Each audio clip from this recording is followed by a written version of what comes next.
So when I get in my car, I turn the key on first.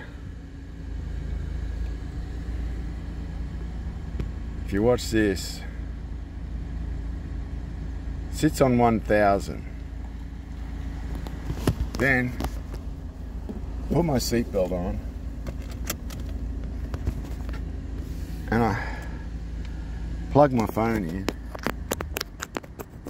and put it in the charger, and then you see it dropped to 500. That's when the oil pressure's built up enough in the engine to drive the car. So that takes a little while. I put my seatbelt on, fix my phone up, put it in the holder, then I'm ready to take off.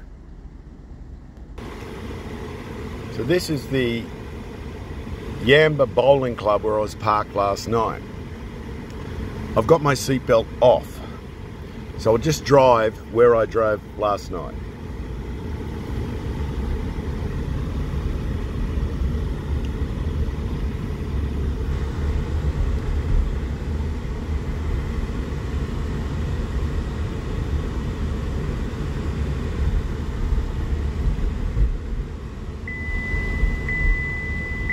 So the seatbelt signal is telling me to put my seatbelts on before I get to the road.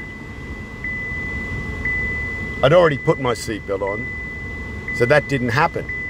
But if I didn't put my seatbelt on, this sound would have come, and I would have put it on. The police officer was lying that I put it on in front of her vehicle.